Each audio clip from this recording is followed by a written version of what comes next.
We're good to go? Hey guys, Jared Control Pair Munitions. Another episode of Gun Talk.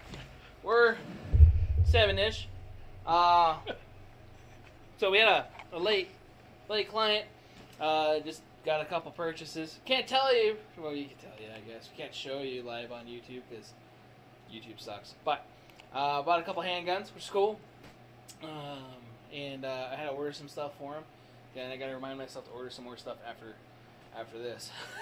So, good times. Tonight, as usual, got Raul, South Central. If you guys don't remember his real name. Nobody does. Is South Central his real name, or is Raul his real name? Right. A.K.A. nobody knows. Yes. TBD, Yeah, like our TBD. podcast topic today. Right? So, with me tonight also is Lenny. With, who are you with again, Lenny, besides yourself? Well, my company is SRT Special Services here in Las Vegas. I was actually going to try to say out the acronym, but I was going to mess it up. What, SRT? Yeah. It's kind of hard. It's kind of like when you try to do 911. Right. You know? Mm-hmm. What's the number to 911? Bruh. You know, people don't know that. I know, it's kind of crazy. Yes. Yeah, you can't call 311 anymore either. Yeah. Yeah. This is awesome. So, it says in her title, to be determined, and there's reasons for that. We had several topics to talk about tonight. Actually, Lenny wanted to bring some guns for us to talk about tonight, but due to YouTube's... Hey, it's not echoing. 10 That's viewers. good. Huh? 10 viewers. Woo! So, hey guys. We were going to talk about some of your guns tonight. You're going to bring them in. We're going to play with them and stuff. Like we've done in the past. We've done on several episodes. Right? We've had people. We had Doc with his guns on the wall. We've had Wendy bring in guns. We've had you twice bring in guns, I think, right? We had everybody bring in guns. We talked about guns. It's gun talk, right? Can't talk about them live on YouTube. Well, we can talk about them. We just can't show them to you. Can't handle them. That's the thing. Which is completely, to me, is asinine. I mean, you're trying to educate the public, trying to do a public service, and you can't show a gun. Right. Heaven forbid, you know. And of course, with YouTube, if you record it, you were saying earlier, if you record it, you can show guns and do all that, test guns and all that. But that's it's sort of ridiculous. It is. It's really. It's really dumb. I did a post on it too because I couldn't believe it. We were right in the middle of a stream, and all of a sudden it died. We had like a couple of viewers too. Yeah. We had a few. We had quite a bit, yeah. And all of a sudden just gone. Just zero. And I was getting texts like, "What happened?" I don't know what happened. What do you mean what happened? And we were trying to figure it out. I'm sure a whole bunch of people, like on the audio podcast, were trying to figure out what the hell happened because we're all talking like, "What the fuck happened?" You know, it's kind of like the Peanut, Jeff Dunham when he's having fun with the deaf people. We got a Facebook comment. Ooh, which one? Miguel Lopez. Well, it is a gun shop. Sub J. What up, man? Right? No, it is a gun shop, and we talk about guns and safety of guns and the importance of safety of guns, and we don't talk about anything else. And I guess I understand it because other people may have. It didn't specify the reasoning other than handling the firearms. I am assuming, opinion based, that it's for potential use of firearms. I believe it's because there's been a couple of evil idiots in the past who have live streamed as they're shooting people, and New Zealand. Well, yeah, it's ridiculous. I mean, I get it. I totally get it, guys. But I mean, if I'm sitting here trying to show a potential new shooter a new gun or a different variety of something, I can't show it to them on a live show. Yeah. And so, and I don't get a chance to come in here as often as I'd like to, and so it makes it, kind of difficult, and it's I get it, but I don't get it. Right. You know. Makes it almost where we're gonna have to do some recording ones, you know, and or whatever. Recorded, yeah. Well, they'll know if it's recorded or live, though. Unfortunately, YouTube will be like, "Oh yeah, it's not recorded." You know, they're a bunch of boneheads, I'm sure, but they might be able to figure that out. Yeah. So I don't know. It is what it is. It is, and it does suck because I did want to play with the stuff you got. Like I wanted to talk about the Hellion. You know, I wanted you to bring that down here and a couple of other guns. Well, we've talked about it before. You know, doing like an all bull, because I probably of anybody here in Vegas, I've probably got the biggest collection of bullpup rifles and shotguns. So I mean, you know, we could do a whole show on, you know, hell yeah, you know, what the bullpup is and how it's developed and how it's evolved, and you know, we might do a recorded one, maybe even out of here on range. Yeah. Right? To where then we don't have that issue. You're not invited. You never gets invited to go shooting. I've been wanting to go for so long. But I know. Hey, what's going on, man? Video's choppy. It seems like it's choppy. 15 viewers though. Yeah, I'm hoping that. Can you at least hear us good? I'm hoping you guys can at least hear us good. I don't know what's going on because that laptop was. It looked like it was good earlier. I did all the shit to it earlier. I cleaned it up, and it just started getting choppy out of nowhere. When I loaded it, so it does seem a little choppy on my phone here or there too. Oh well, we've been chopped before, you know. Yeah, we definitely had a whole bunch of choppiness. At least we don't have Chop here in town. Yeah, which is good, or Chaz, or whatever they want to be today.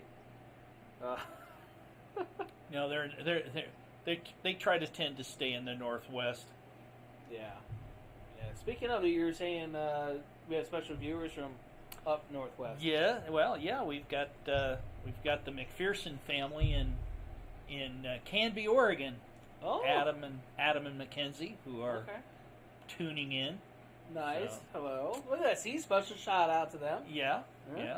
So, and I think we've got probably one of my guys named Raul who's watching also. I'm right here. Not you. Different. There's more than one, you know. Thank you guys for that. The audio is good. They clarified. And then, Mackenzie's, hey, gentlemen, we can hear you loud and clear. Choppy video, though. That's my dad. Hi, Dad. Hi. What happened to your hand? I twisted my wrist. I don't know what I did. It's a bitch when you get old. Right? You know, you get out of bed and you go, oh my God, what did I do? You know, you think you went 10 rounds with the Incredible Hulk. You know, you might have in your dreams. You never might know. have in my sleep. You never know. So I've had those. I'm not even that up there yet. We'll just say that. And I wake up. Oh fuck, you know. But it's been like that for 20 years. Yeah. So. But yeah, I mean, we could do that. Do that or do a tactical. I mean, I've got a ton of tactical shotguns. Everything from a double barrel to the Genesis 12. Ooh. So we could do sort of an evolution video kind of thing. That'd be cool. Because I do have a double barreled street howitzer. Yeah? You know, oh yeah. Yeah. You know. What they called the street sweeper back in the day. Well, the street howitzer, and then the street sweeper was the But the magazine fed one? Well, it was basically a revolver. Okay. And it was a wind up. They were really there was SWD made it. It was originally made designed by a company in South Africa called Stryker. Okay. And then a company here in the United States, Penn Arms, started making them just before the '94 ban, and then they became destructive devices, which is ridiculous because it was a 12-shot revolver, 12 gauge basically, but it was a very handy. The Penn Arms guns were very reliable. Okay, well that's good to know. I remember Stryker, and I think that's where I got it from. And it was a little shorter, right? Pistol grip. Yeah. Is it the 18-inch barreled or is it? They came in 18-inch barrel. Law enforcement versions came in 12. Yeah. And then when they made in '94, they made the they classified them as destructive devices and gave you a chance to to go in and register them. And so then you could cut the barrel back to the 12 inches without any problem because it was a registered destructive device by then. Yeah. Okay. I like that. I know they're trying to discontinue the NFA stuff right now too. GOA, I was just reading about that earlier. They're fighting the NFA stuff. So hopefully more of that type of stuff will be available. So maybe I could get a suppressor the same day in the near future. Well, right?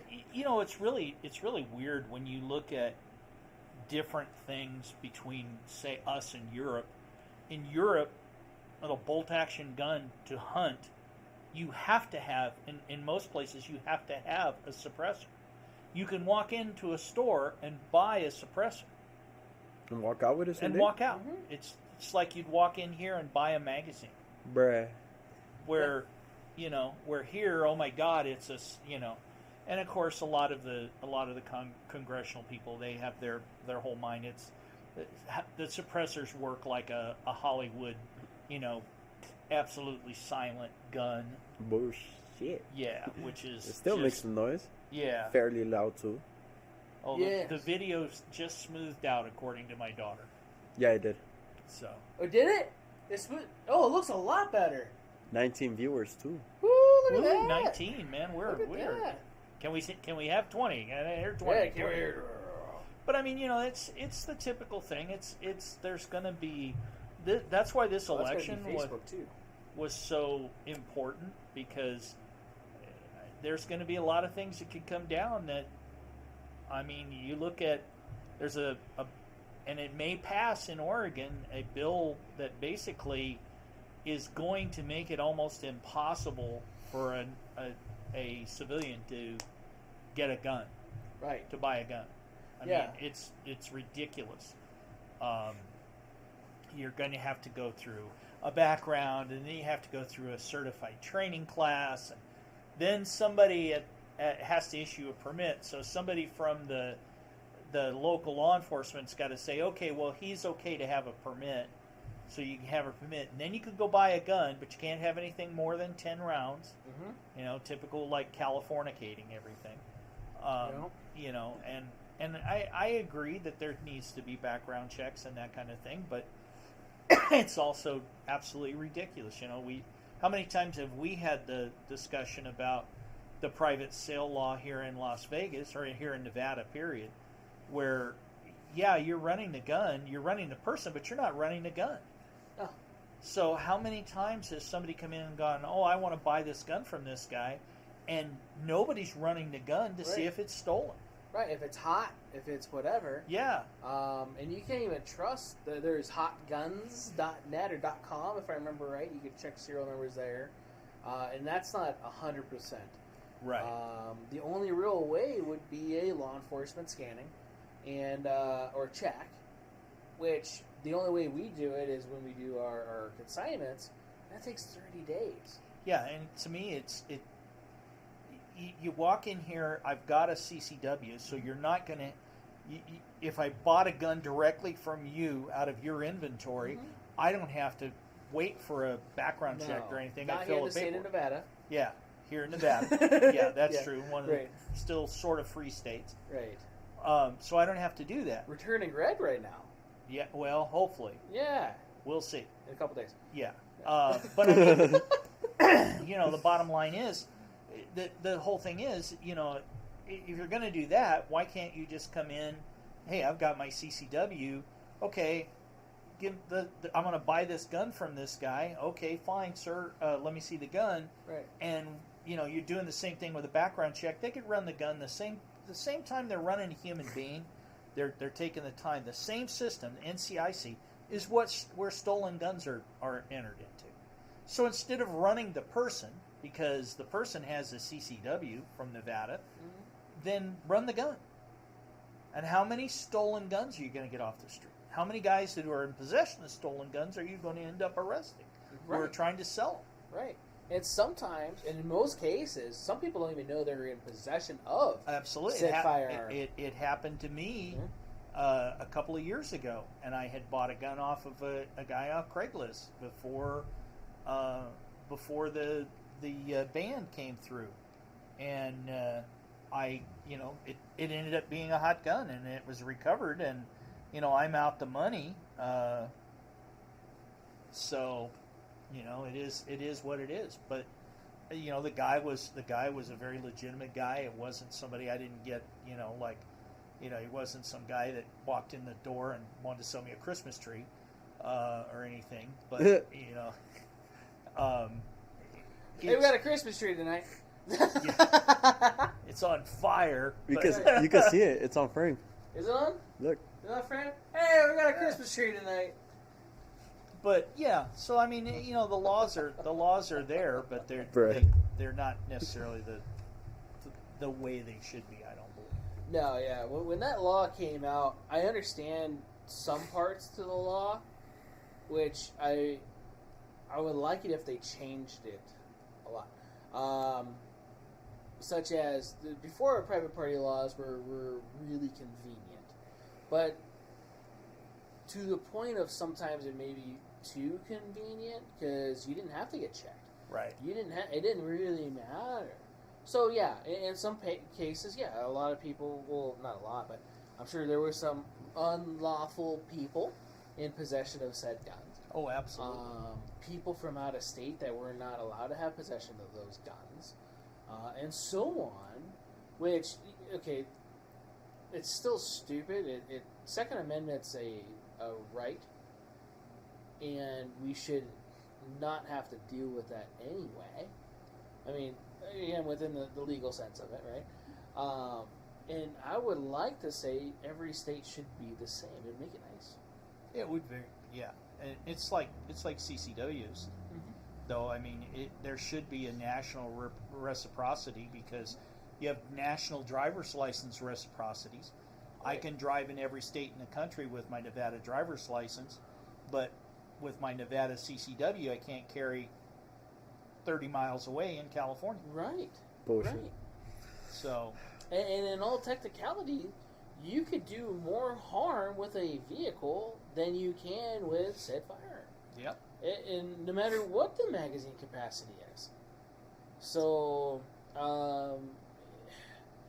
case in point, Bulldozer. Yeah.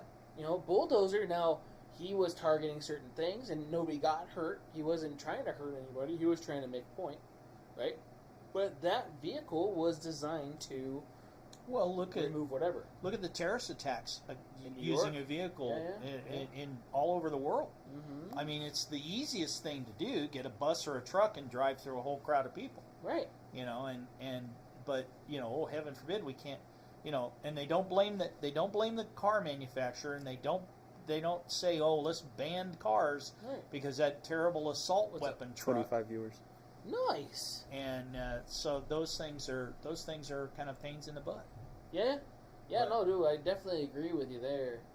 And I never understood that, especially when they're trying to come after gun manufacturers. Or now, gun stores. They're trying to get after gun stores for. Well, for you're doing, that dirty. You're that dirty dealer that's really putting the guns in somebody's in a person's hand to do so much damage and right. And just because they've got, and you do everything right, and I mean a perfect example is the kid in Uvalde. Yeah. That evil little bastard. Right. I mean, he was legal to buy the gun. Mm-hmm. He didn't have a criminal record, and so the dealer had sold him the rifle. Or rifles. I can't remember. He had 2 or whatever, but I think it was 2. Yeah, but I mean, he legally bought those. Did all the background checks. Mm-hmm. And then there's people like Beto O'Rourke that, we have to have stronger background checks. What are you going to do? The thought police are not out there working. No. Thank God, or I'd be doing life without. But, anyway, I mean, that's the silly thing is that people don't understand. And that's suggestive, by the way. Suggestive thoughts. Yeah. Not that I've ever thought about killing people once in a while, but no, never. Video games, guys. Yeah, Video yeah. games. Yeah. But no, I mean it's the thing, and it's just the way we were talking about. We were talking about earlier the evolution of laws and the evolution of policies. I mean, I it's kind of funny. I was watching. God, what was I watching the other night? It was a '70s cop movie, and I was like, I used to do stuff like that, and then you go, wait a minute, a little tuck and roll and shoot. Well, no, not quite that bad. Oh, okay. And I tucked and rolled once out of a helicopter. That was not fun. Yeah. But anyway, they, you see the things, and it's like, God, we used to do that. That was before cell phones, before the internet, before all these databases. How we didn't all get killed as cops, I don't know. Right. I mean, before. I mean, I first time I got shot, I was wearing body armor that my parents had sent me for money to buy, and that was really at the very first part of when people were, police officers wearing body armor, and there was, and I got heat from the investigators because going, why are you wearing a body armor? Well, because I got shot in a traffic stop, which is exactly what happened. But I ended up getting this. It was like, well, why were you wearing body armor? Were you out trying to kill somebody? No, I was trying to keep me alive. Right. And now, police officers, I mean, that's everyday stuff. Is common, yeah. Body armor. I mean, I think you get fitted for that right after you get fitted for your uniform, or at the same time. Well, depending on, I think the department too. It depends on the state and then the area. Many either get fitted and then paid for, and or you have to then pay for it, or they give you an allowance. Usually give you a uniform allowance that you use to maintain that kind of stuff. Exactly. So, which is nice to have if you have the ability to. Yeah. But a lot of the guys, when they come out, they don't have a lot of money. No. Our Metro guys, they have to go out and buy all their stuff before the academy. They have to have all their stuff ready to go. They have to go, yeah. I didn't know that. Over $1,000-something worth of shit, man. And just equipment. That's your holster. That's your gun. That's your mag pouches. That's extra magazines. That's a gun belt. That's I think you have to buy cuffs. I think you have to buy a cuff holder. I think you have to have cuffs. I think you have to have a baton. They don't make them buy their own tasers. Thank God. Right. Yeah, because that's the price of a gun. Yeah. And for the gun, you provide your own gun, right? Yep. Is there restrictions? Well, there are restrictions. There are certain guns that are on a certified list. Most of it's gonna be striker fired.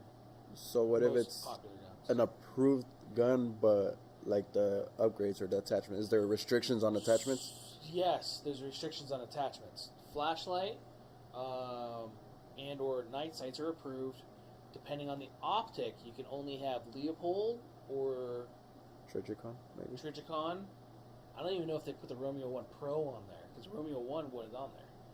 So I don't know if they did the testing on that or not. But the Trijicon RMR, or the SRO, I think it is, and then the RMO, or whatever the fuck it is. I don't know, Trijicon's weird. Well, and it's like, it's like anything. I mean, we were talking earlier about the evolution of like police equipment.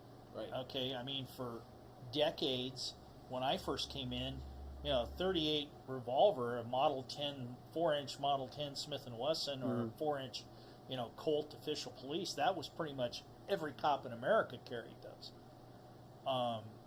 And now, you carried that, and you carried, a dump pouch that had, was a pouch that dumped out 6 rounds loose in your hand. Very slow to reload, and then, after the highway patrol officers were killed in Newhall, California, then the speed loaders were developed for the revolvers. And eventually, you look at it now, and, about the late 80s, mid-80s, late 80s is when semi-automatics started to really become kind of mainstream for law enforcement. and I haven't seen a active duty police officer carrying a revolver in probably 8 or 10 years. In any like metropolitan area, Yeah. for sure. I'm sure there's some small rural areas where those the cowboyish type guys and I don't know. I've seen some. I've done a lot of being out in the as they call them, the cow counties here in Nevada, and right. pretty much everybody I've seen is carrying some sort of multi-shot automatic. I mean, you get a lot of you look at when I first started with customs. I got issued a Model 66 Smith & Wesson, so I usually carried that loaded there, and I had 3 speed loaders, so I had 24 rounds. Well, in the FNs and the SIGs with the high capacity magazines, the M18 and the 509s, you've got that much in a single magazine. So, the evolution has gone phenomenal. Oh, yeah. And you talk about lights. I mean, we take the TLR1 or anything. We look at that as just almost. You got it. Look at how many guns you've got that have a light mount on them now. Right. That are manufactured that way because people realize, hey, you can put a light on that thing. The holsters and everything has evolved. I can remember, and I still teach it when I teach a night shoot. I still teach, with a flashlight. But that was your night sights then. Mm-hmm. You had to learn that kind of stuff. Right. That was with a mag light. It was a mag light. It was a big light. It wasn't a little push button. Push button. Yeah, the little button on the front. Yeah. So, those things evolved. D-cell. And now you look at, we were talking about the FN 509 MRD LE, the new pistol that's been adopted by Los Angeles Police Department. LAPD is a very progressive police department, and they have gone through. I mean, they were I think the first big department to adopt the Beretta 92 back in the 80s, and they were carrying Model 15 Smith & Wessons for decades, right. And then boom, hey, you got this 16-shot 9mm pistol, and they've always been pretty progressive about their stuff, and I got a hold of one of these pistols, and I'm very impressed with it, and I can see why. LAPD put it through a lot of testing, and now they're authorizing their officers to have red dot optics on their pistols.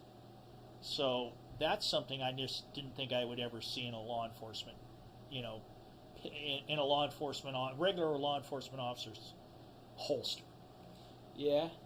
So you get those kind of things, and I mean, look at the shotguns. We were talking about that. Law enforcement shotgun for many, many decades was a double-barreled hammered coach gun, sawed off, a street howitzer, and then 1897, the Winchester made the first really effective pump shotgun, and we had pump shotguns up until the late 80s, early 90s, when Benelli finally started making a law enforcement shotgun semi-auto that was reliable. Now you have the Benelli M4, which the military has adopted. Yep. And then, you have things like, weapons like the Genesis 12, which I'm just amazed. I just got one of those, and I'm amazed at that system because it works like a champ. So, that's that evolution of things, But I mean, I'm old. Okay, I've been a firearms instructor in law enforcement since 1980. But I started, when we were still carrying wheel guns. And I mean, everybody carried a wheel gun. And I was a military policeman, carrying a 1911, which was just weirded every civilian cop that I ever met. Go, what do you got? Oh, 45, 1911. Oh, I wish we could carry that. We've got a 38 or a 357. And we're all going, I really would rather have a 357 than this, but 1911's still been a good pistol. So. Yeah. Oh yeah. I would definitely choose that 1911 over a 357. It made it a lot easier. Well, I will tell you one thing. Mm-hmm. You learn when you learn how to shoot a revolver, and I've been told I'm one of the few guys still here in Las Vegas that can actually teach the right way to shoot a revolver, rolling the trigger and that. Once you do that, the double action, single action automatics, they all become, because they're like the Beretta. The Beretta, the first shot's a revolver, and it's semi-automatic. It's a semi-auto pistol after that. But that's why I've never been a big fan of the double action, single action pistols. Although I own a couple of them. Right. But I've just never been like a super fan of them per se. I ever since Glock brought the Striker out, it seems sort of silly to have and I'm a single action 1911 Browning high power kind of guy too. So it's just whatever you train with and you get used to. Yeah, and you're comfortable with it. Yeah, you're comfortable carrying it. Right. But I know guys that, one thing when I can tell you one thing with revolvers, you see all of these guys, you see shootings now, law enforcement shootings, and you see how many, there was a shooting in Cleveland a couple of years ago. They after a big chase, they shot 10 officers shot 137 rounds. Bruh. And you didn't see that back in the 70s and 80s, that many rounds fired, because guys were kind of, you realized you only had 6 rounds and then you had to reload. So you became a lot more accurate shot, I think. At least the guys that cared about it. Yeah. Well, yeah. And then you had the Los Angeles shootout thing, which a lot of guys. Well, that changed it. Yeah, changed everything. That changed everything. That was nationwide. That's what brought the patrol rifle. Yeah. And it's kind of funny because it was really the I think it was the biggest example of ever up until then, and I'm the same way. That's why I've got a gun safe full of tactical shotguns. Right. Because I was always like, hey, if I had a shotgun in my hand, I feared nobody. Right. But it was proven in that one instance that shotgun was just not always that effective weapon, and when you need a rifle, distance though too. Well, yeah, but I mean, even because 35, 40 yards, you're done with buckshot. Yeah. And if you have a slug, maybe, but a lot of departments don't let you. Yeah.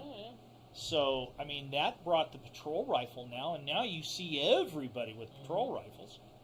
You very seldom see.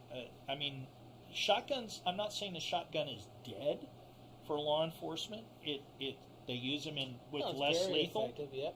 Yeah. They still use them in with some officers carry them as a backup gun, or a main gun.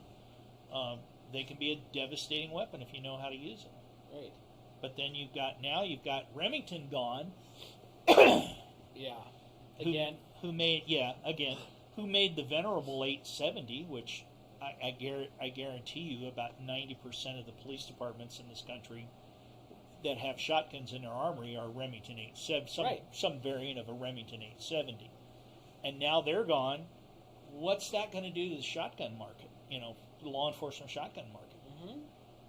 You start buying 590s more likely. Winchester SXPs. Yeah, I mean Winchester came roaring back after almost dying. Yeah. I hope that somebody, whoever owns Remington now, realizes the 870 is still to me probably the preeminent. I love that. Gun. Yeah, that's my favorite pump gun. Yeah, hands down, bar none. Yeah. But again, it says a DP12. Now you, well, yeah. Do you have one of those? I did. Michelle's got it now. Oh. She shot it, and so she's got it now. But yeah, I still have access. But I've got. I went to a Tavor 12. Mm-hmm. Oh yeah. And a Tavor 12 is everybody goes, oh, it's a great big ugly heavy gun. Yeah. But it's not heavy. Yeah. It's a bullpup, which I have a soft spot for anyway, and it can be loaded if you ghost load it with 17 rounds. Yeah. That's a lot of firepower. Yeah. And mine works like a champ. Mm-hmm. So I mean, they're very effective. They're a very effective shotgun if you want to. I mean, I would have loved to have had one of them or the DP-12. Yeah. Kicking doors in. Oh, Oh my God. Yeah. 16 rounds of double-aught buck in a house. I fear nobody. No. You know, you knock that down. But I No. mean, and it's kind of what I'm really. I got a hold of this Genesis 12 about a month ago. I've probably shot 300-400 rounds through it. Mm-hmm. Works like a champ. It's basically a 12 gauge AR-10. Yeah. So magazine changes are quick. You know, it's a 10.5 inch barrel. It's small. It's a firearm. It's a devastating. Depending on the day. Do what? Depending on the day. Yeah, depending on the day. Yeah. The ATF's designation today is. Yeah. Boy. But I mean, people are, I just see, and I don't know what's going to be the next thing in law enforcement. Mm-hmm. It's hard to, we would have never envisioned a taser. No. And you see virtually every police officer in almost every jurisdiction with a taser. Right. So I mean, and tasers can be a very effective weapon. Be very effective. It's known as a lethal weapon in some counties, and I don't know if you remember or not the cop that was prosecuted for shooting the person that took his taser in Atlanta. Yeah, it wasn't Atlanta. I think it was South Carolina. Was it? Yeah, the one that they videoed. Mm-hmm. Yeah, he was actually okay when he shot at that guy. Yeah. But he chased him down because he didn't see that he'd actually dropped the taser. Yeah. So it's one of those split moment things. Yeah, but then what he did was he ended up chasing the guy down and shooting and killing him. Yeah. And then went back, got the taser, and put it on the body. And at that point, guy was done. See, I didn't remember that part. Yeah, that was the very bad thing, and that's that I hate that guy because he's a crook. I mean, he wasn't a cop then. No. He became a hoodlum. Yeah, that's not right. And again, I did not know about that part. Yeah. And so my thoughts and feelings have changed. Yeah. Because to me it was one of those split reaction things, because the videos and stuff I remember watching was the guy grabbing it from him after wrestling, because the guy was good. He was very complacent, compliant. Everything was going good, and then all of a sudden wasn't. Yeah. When he was trying to put him in the car. And once he tried to put him in the car, that's when the guy decided to get rough. They wrestled. He grabbed the taser. I remember him pointing the taser, and then I remember the guy shooting him after discharging the taser. The other stuff I do not remember, which doesn't mean anything because my memory is fading. But who are you? No. Right? Squirrel. No, but I mean, it's those things, and I tell people, they go, oh, why did he, that's the old, why can't you shoot the gun out of his hand? Sorry. We get that a lot. Yeah. Why don't we just shoot him in the knee? Yeah. Like, you know what the average size knee is? I mean, you're looking about here. Well, doing and this. they all see where, the guy got shot in the leg, and he's still walking around, and it's usually the hero. He's still walking around. It's a movie, it's just a flesh wound. Yeah. Take a round on the inside of your thigh, and let it clip the femoral artery. You got less than 3 minutes if you don't have it tied off. Right. You're going to bleed out. So there's nowhere to, it's that whole thing about let's shoot somebody. I'll just shoot him in the leg or I'll shoot him in the arm. Do the brachial artery. Same thing. You're going to bleed out if you got 3 minutes. You're going to bleed out. Mm-hmm. Depending on the person too. Yeah. Well, that's true. Yeah. So I mean, I've heard as fast as 30 seconds. Well, I don't know if it's that quick, but depending on the severity of it. Yeah, it depends on where you got hit and how if it's nicked or if you blew an artery out. Yeah, blood pressure. Yeah, but I mean, it's not a good thing. It's not going to be one of those things that you want to experience, No. But I think a lot of that is, and I tell people, it's like the Rodney King thing. Those guys were using the force that was authorized at that time by their department. Yeah. And it didn't work. Right. They had a taser. It was the old giant Star Trek looking taser that didn't work worth a damn. It wasn't the new X-26, the current ones that guys are carrying. And it was like, okay. Which still without the proper training, and even still with the proper training, is hard for it to be effective. Oh, absolutely. Because the prongs have to be a certain distance apart for it, and also the tolerance of the person too, or the clothing, or there's so many variables with that. Yeah, I mean, if you've got a heavy jacket on, you don't make contact with the body, you're not electrocuting anything. No. You know, you might make the jacket warm, but that's about all you're right. going to do. Woo! But it's like it's cold outside. You know, there's so many variables to it, and I tell people, I said, look, until they develop the Star Trek phaser, where you can set it to stun, and you shoot somebody and they go night night, and you don't have to beat them up and you don't have to kill them, you're going to end up doing it. Or the Judge Dredd gun. Yeah. Where you change different ammo. Yeah. Yeah. So, I mean, those things are, you know, who knows? I mean, we've look what we've come since I got in this business in 1974, and Jesus, and it's 48 years ago, and look what we've come to. You know, I was issued a 45 and a stick and a set of cuffs. And I mean a stick. A beaver tail sap, which I still love. But those were like cutting edge tools now, and now they're like, well, you know, you have a collapsible baton, you have a PR-24, you have pepper spray, you have taser, you have all this stuff that is developed. You have less lethal rounds for like shotguns, those kind of things.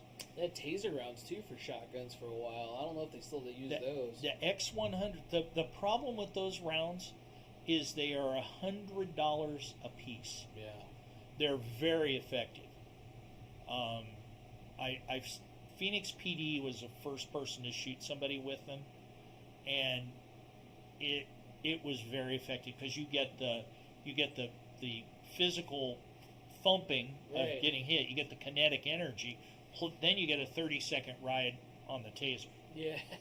And we were looking at them, you know, at State Department level with anti-terrorism and like potentials for like checkpoints and those kind of things. But they're just damn prohibitively expensive.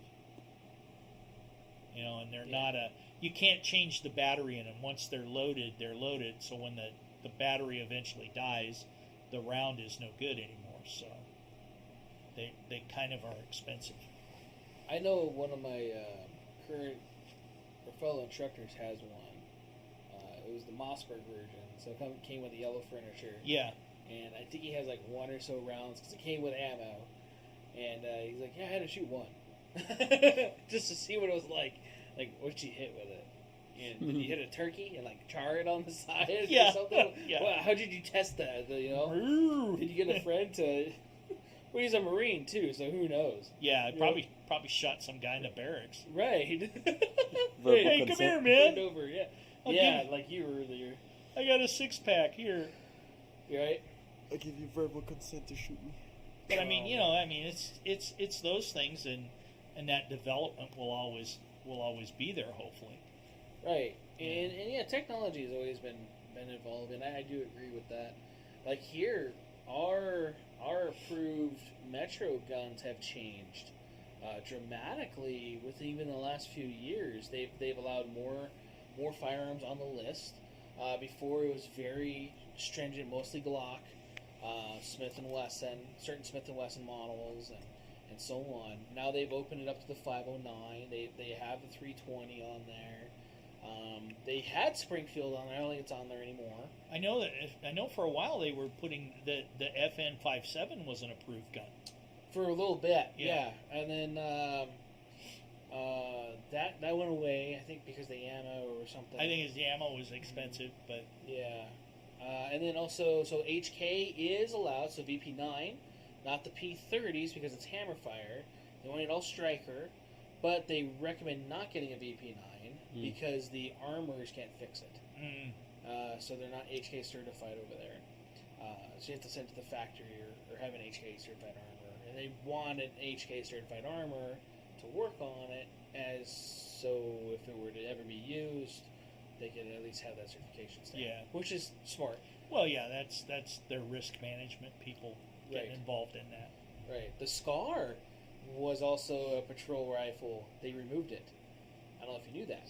SCAR 16? Or? They removed it. Oh, really? So the reason being because of the polymer lower. Anything that the polymer receiver was removed. Ah. Even though it was a tried, true, proven duty weapon overseas for however many years, even local, or stateside, it's a proven firearm. Nope, gone. See ya. I didn't know about that till I was at Arms Unlimited, and one of their LE guys was in there trying to private sell a SCAR 16. He's like, "Yep, gotta get rid of it. I have to buy." I don't remember what he was buying that day, and have to get this guy now because of that. It was bullshit hearing that, man. Well, it sucks. As someone who owns a SCAR 17, I think that's really short-sighted on the department's edge, because that gun was built for special operations, right? No, a lot of guys I've heard anyway, special guys, not beep beep guys, but special. Well, maybe beep beep guys, depending on the situation. Yeah. Right? But they don't like using them overseas. Well, they had the problem with the stock latch being plastic and breaking. Yeah. There's still units that use them. Yeah. That are still using them, but nav spec warfare, they all went to HK 416s, 417s, and the sniper derivatives of those, the 417s, which are basically just heavy M4s. They are. Their magazines are steel. They don't use the polymer, or they use the steel magazines.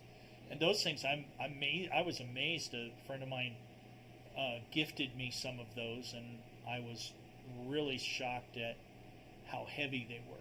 Yeah. And you're talking about guys that halo out of airplanes and do all that kind of stuff, and you'd think I might want to go with a Magpul 30-round mag or something. But who knows? But it's like it's what you train with. Yeah. But I know they stopped using Magpul over there several years ago too. Well, there's still a lot of the frontline units are still using Magpul mags. I got told they got removed because of the plastic feed lips. They were splitting because they were all hand-me-down stuff. Well, yeah, if you use one as much as they do, they probably should be thrown out. Should be. Yeah. Well, should be.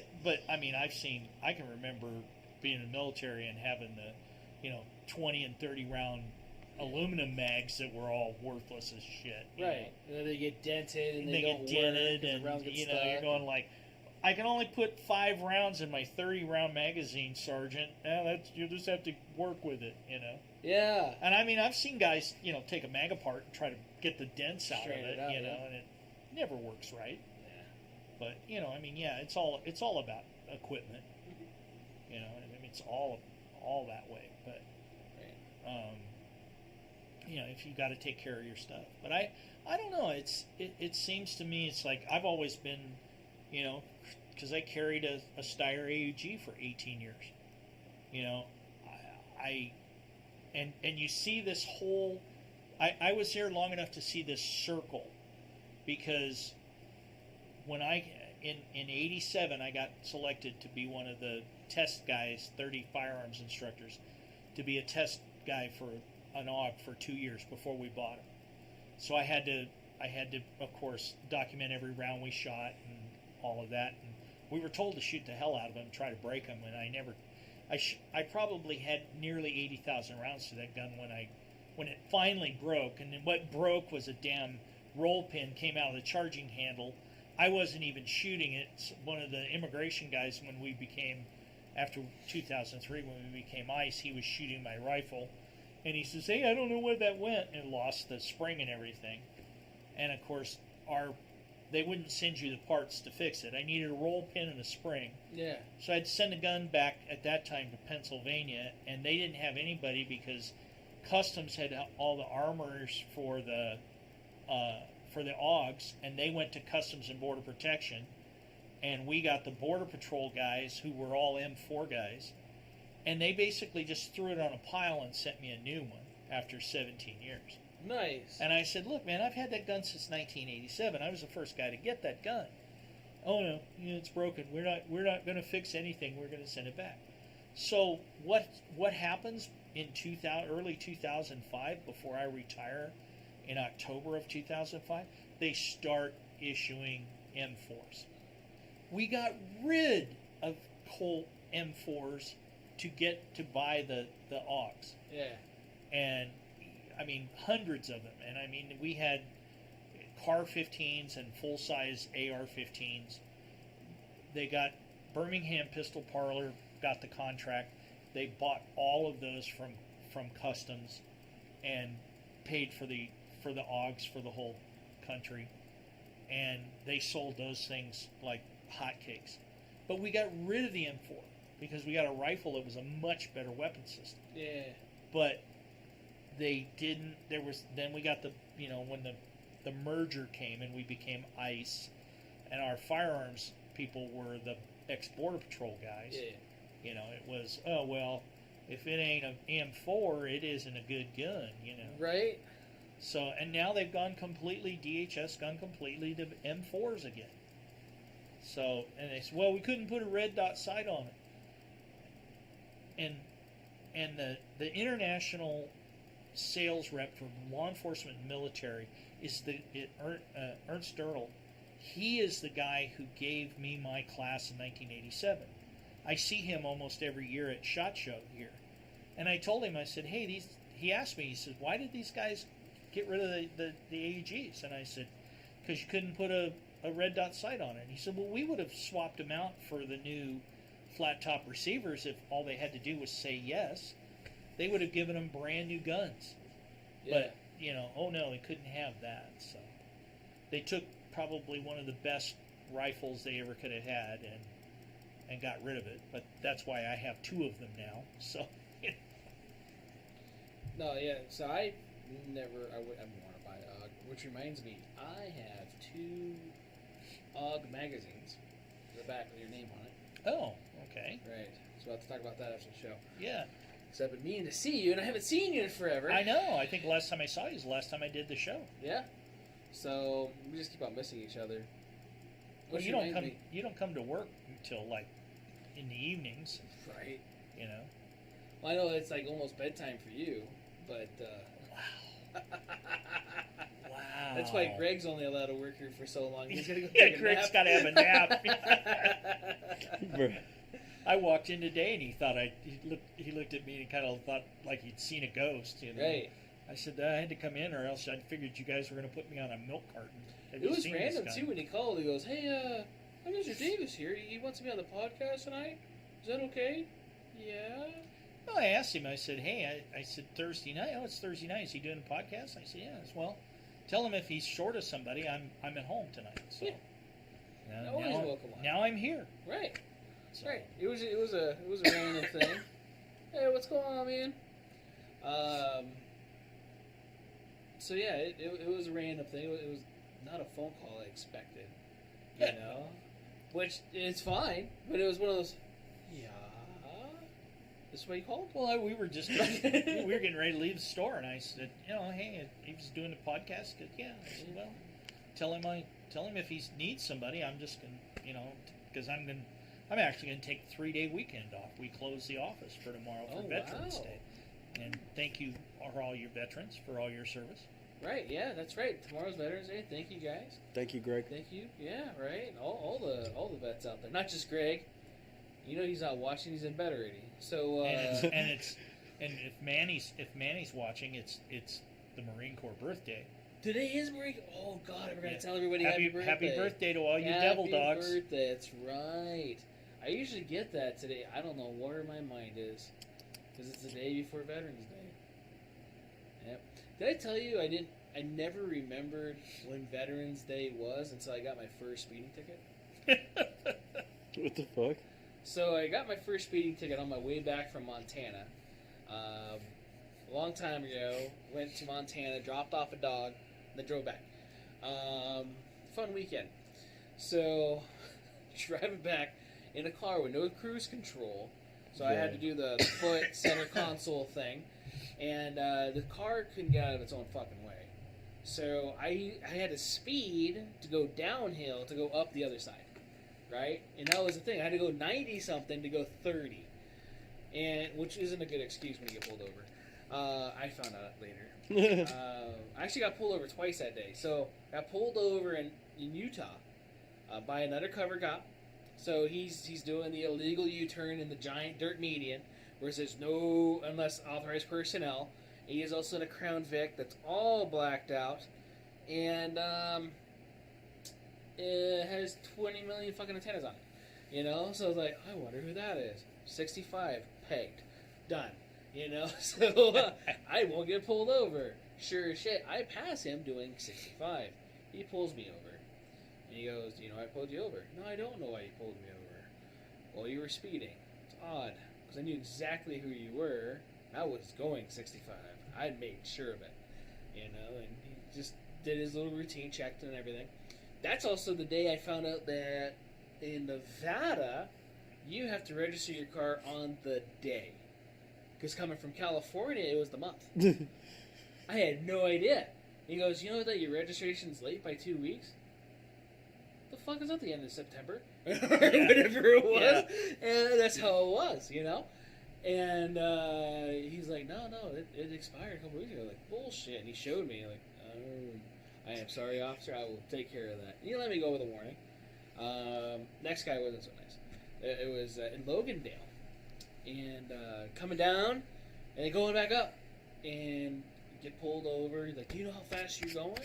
I don't, but I do know how fast I was going on the other side, and it wasn't fast enough. So, you know, explain the whole thing. He didn't care. He didn't care for it. I was kind of a dick, too. I deserved the ticket. Five copies, press hard, sir. Pretty much. So, he gave me the ticket, whatever, drove. I've never gotten a ticket before. Never been to court for that or anything. So, like, you know, I want to go do this. I want to go to court. I want to just send a check, because maybe I'll get a lighter duty thing or whatever, you know. Because it's several $100s for it. And he wrote it for going slower, which was nice. That way I didn't get vehicle manslaughter or anything, you know. Because he clocked me a lot higher than it was. So go there. It was on 11/11, right? Veterans Day. I had no idea, because working in the car industry, we don't get fucking holidays off. To the point where we're like, hey, I know tomorrow's Thanksgiving, but you're coming to work, right? No. Well, we need more volunteers. And you're being a slave driver, because the store's going to be open tomorrow, right? Exactly. So, yes. Some compassionate owner you are. I am. I closed my company's office tomorrow. You know, I was surprised just because of the week this is, and the possibility of what? Manny took over Mike's shift. Yeah. So he works tomorrow. Yeah. That's crazy. Yeah. He's a vet. Let him have the day off. And Greg too. Everybody. No, I'm just kidding. We need all the monies. Just saying. It's actually cheaper if I give you guys all the day off. Is it? Yeah. You're my most expensive expense. How? Wow. We're here one a day. Right? Not you in general, in employees. Employees are the most employees. costly. Manpower is very expensive. Yeah. Especially since he does his business like I do my business, and we pay our workman's comp, and we do all that stuff, and the insurance. So I could get hurt and get paid? Not if you're a bonehead, though. If they find your body. Yeah. Yeah, only if they find a body. Right. Dump me at Lake. And street. Dump me at Lake Mead. Just saying. Well, they'll find you now. But yeah, I mean, you know, it's one of those things. You sit back and you look at. You remember things from those, 11/11. You got a ticket. It's Veterans Day. Right. So that's the thing is, I called. It was a Monday. Veterans Day fell on a Monday that year. It was 2008. Start year. And the recession. So call up the Thursday before, actually Wednesday, Thursday, and the Friday. Never got a hold of the courthouse. Called several times. And I was like, okay, no information on the website, no nothing. Like, I don't know, maybe they're observing the holiday? Who knows? I don't know, because maybe they're doing Friday instead of Monday, because Friday's funner to take off. I don't know. So, but they didn't answer Wednesday or Thursday either. Show up there Monday. Now, if you ever wanted to, like, go streak publicly, and, wherever, if you wanted to go run down the street naked, like it's on your bucket list, go to Logandale, Veterans Day. Nobody's there at 8 in the morning. But if you do that in Logandale, you're probably going to go under the jail because the one deputy will be there. That's the thing. Dude, no car drove by. I sat at that courthouse for over an hour. I got there at 7:30. I didn't leave until 9. Dummy didn't know they were closed. I didn't. I was waiting for a cop to at least sign like I was here, or something. And I didn't even have a cell phone with a camera on it because it was back then. Yeah. So I couldn't be like, I was here, on this day, well, with a calendar or whatever, So didn't have that technology. Drove back. Boss was pissed. I worked at BMW at the time. Like, I told you they were closed. Motherfucker, I don't want... They have a warrant out for my arrest because I missed the court date. Not my fault they didn't answer the phones last week. And so I showed up the next day. Told them I'm going to go tomorrow. So I go up the next day. Talk to the receptionist. And so she's like, oh, yeah, we were closed yesterday. Like, yeah, I know. I was here. I was here. Nobody else was. Like, the whole fucking town was gone. And so... She says, I want to see your original ticket. So I give her the ticket. Let me go get our copy. Well, he wrote a 2 over the second one. So it was 11/12. Because he didn't realize 11/11 when he wrote it was for the day. Right? And, that motherfucker. And you never got a letter or anything? Like, no. I didn't know. If I knew, I would have pissed off my boss yesterday. Or drove up here because it's a far drive, just to go there for nothing. So she talked to the judge, being last name Templin. I had to listen to everybody's story, which is funny if you've never been to court before. It's fun. The orange suits went first, which is always fun. They never did anything wrong. The one person who had several warrants out for arrest. Well, I was just hanging out with my friends that were doing meth in the bathroom. I wasn't doing anything wrong. What the fuck? Yeah. Far be it from me, Your Honor, to be anywhere near associating anybody with some meth. Yeah. Right. So it's not my fault. And so those guys went first, and everybody else. That it was just listening to some of that shit. Like, oh my god, yeah, you deserve to be here. And when I couldn't point fingers, but at the same time, this is bad. I should have brought a camera or something. I should have brought a camera. Yeah. I tell people all the time, if Metro wanted to really do a favor to the citizens of Clark County, they would install seating behind a one-way glass at booking at CCDC. Yeah, that is the greatest show. Yeah. On the planet. Okay, some of the people that you see in there and how they come in and why they come in. Yeah. And, it always cracked me up. You're down there booking somebody and it's like, oh, what do you got? Wow, I thought we had it bad. You ought to see this, It's like, right. Yeah, you get that, and then you get... I've been, when I've been TDY down to the border when I was still working, and you go down there and you get someplace you get down to San Ysidro, the busiest port in the United States. Yeah. Driving port. Oh my God. You see guys, there'll be people backed up that the inspectors have got 40, 50 pounds of meth or cocaine or fentanyl, and they're all sitting there waiting for the agent to come get them, to drive them to MCC San Diego, and then book them and turn around and come back. And those poor guys, they're just beat, man. They're just constantly doing it. It's crazy. But yeah, we ought to do an all bullpup show or something, you know. I would like that. I definitely would, because I like bullpups. I respect bullpups.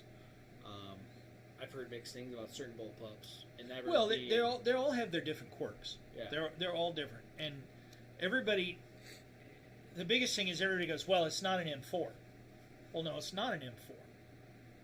But I looked at when I was kicking doors, I was carrying an MP5.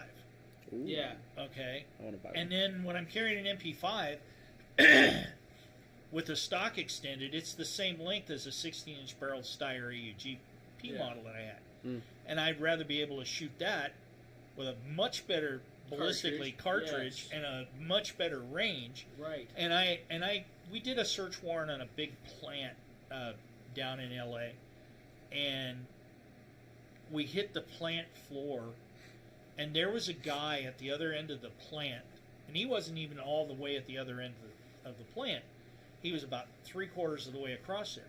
He was over 100 yards away from me. I've got a Remington 870 with a 14-inch barrel.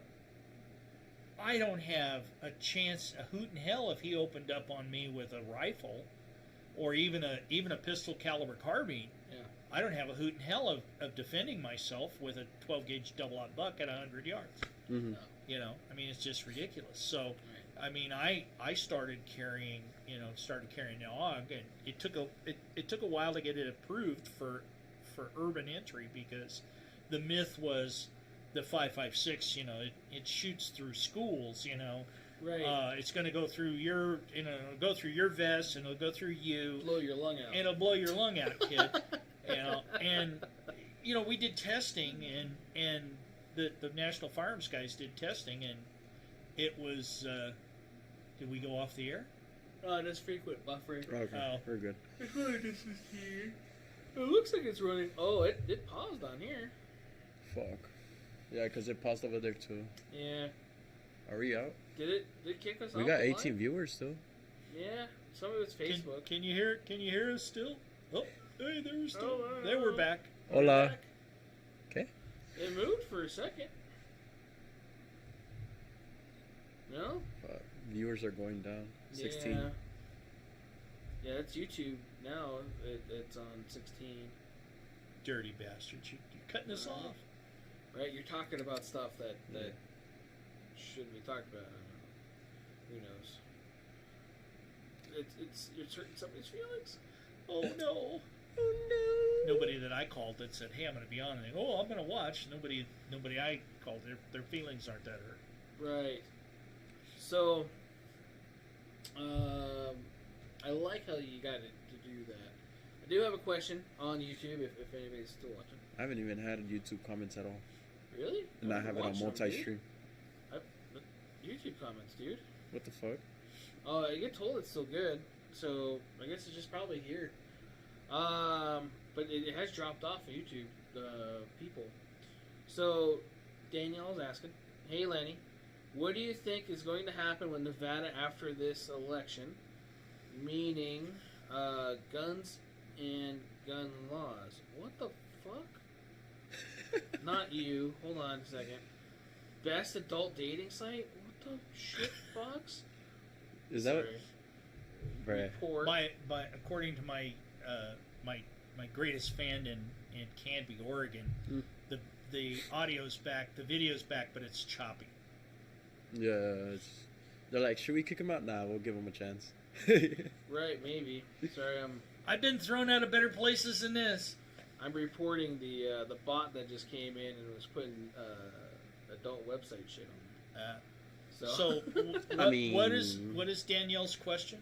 What do you think is going to happen with Nevada after the elections, meaning guns and gun laws? Holy shit. Well, 90%. 90% reporting. Lombardo's on the lead. There you go. 90% reporting Lombardo is still ahead. No, 90% of the votes are in. And as of right now, Jim Lombardo got 454,000. Sisolak got 427,000. What about Cortez Masto and for the Adam House? Laxalt? Laxalt was winning. Oh, that's Senate, right? Yeah. Laxalt got 449,000. Cortez got 441. 41? 441. Oof. Hopefully we keep that one going. Most of the state is red. So. Yeah. Opinions, obviously. Opinions. Yeah. Don't fact check me, bitch. Well, Danielle, in answer to your question, it's hard to say. Bitch. In Nevada, gun laws are going to be... In Nevada, the state laws are going to be run by the legislature. The legislature is really blue. It's really democratically controlled. They don't have a supermajority, but it is democratically controlled. I don't think there's anything in this coming legislature. I don't know. There may be somebody who will go, well, we need to have the assault weapons ban. We need to have this magazine ban. All the Sisolak crap. The only thing, and I know Joe Lombardo personally. I hope he wins. I voted for him for governor. But Joe has said some things in the past where he said, "Hey, concerned that people don't have 2017. They shouldn't have." Yeah, sorry.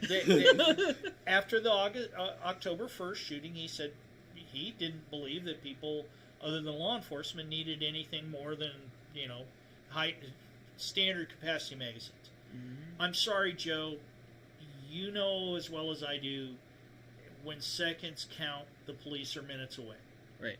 And if you shouldn't be the one to tell me how to defend my family. Now, do I need a belt-fed, Dillon M134? I would love to have the money to have it, just to say I've got that money, because I wouldn't have it. But if I could have it, they're fun to shoot. I've shot them. They're a lot of money. But you know what the M134 is? It's a 6-barrel 308 Gatling gun. Yes. Shoots 4,000 rounds a minute. Minigun. The one that's on the Warhawk?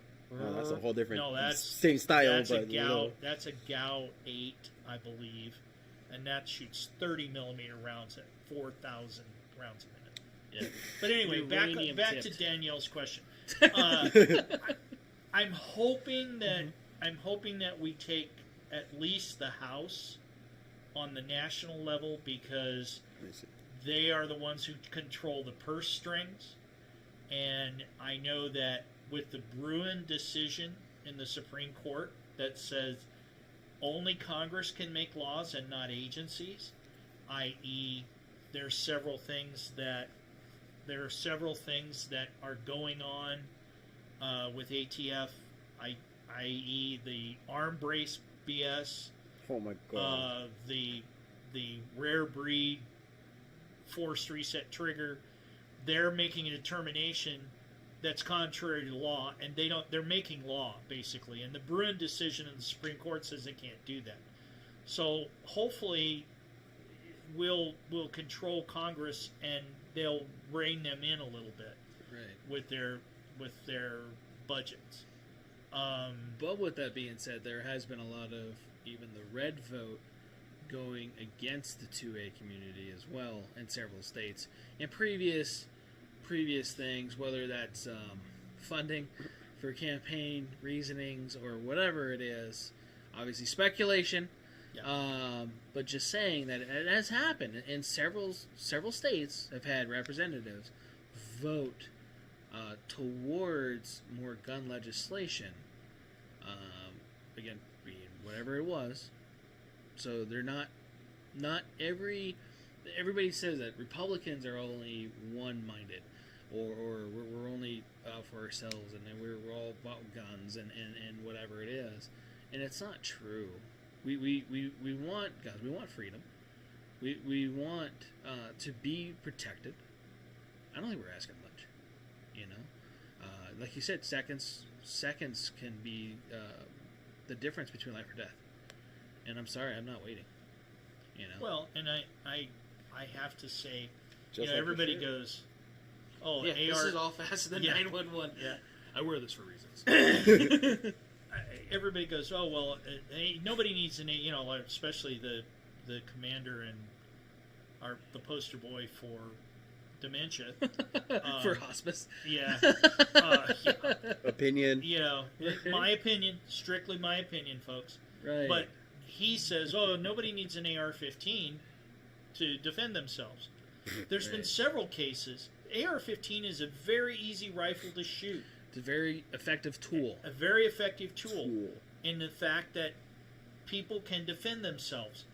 And I don't think... Now, we have 20-plus thousand gun laws in this country. If you commit a crime with a gun, stop bailing them out without, start holding people, start putting them under the jail for a gun crime. Don't plead it down. If a guy uses a gun in a crime, put them away. Right. If they're crazy enough to use a gun, and I don't care what color they are, I don't care I don't care if they're pink with purple polka dots. If you use a gun in a crime, you should go to prison. Right. And go to prison for a long goddamn time. Right. It's one of my... I was a law enforcement officer 31 years. I don't believe that only law enforcement should have guns. I don't believe that you shouldn't have the right to defend yourself. And I don't believe that it should be your choice to decide what works for you. Right. Some people can't shoot a double-barreled shotgun, old double-barreled shotgun. Because all you need is a shotgun. Yeah, just go out and fire it in the air. Right. Okay, you're discharging a weapon, you're violating the law. That's illegal already, right? That's completely illegal. Unless you're in North Las Vegas. Yeah, well, no. That's a whole different story. Well, or in South Central.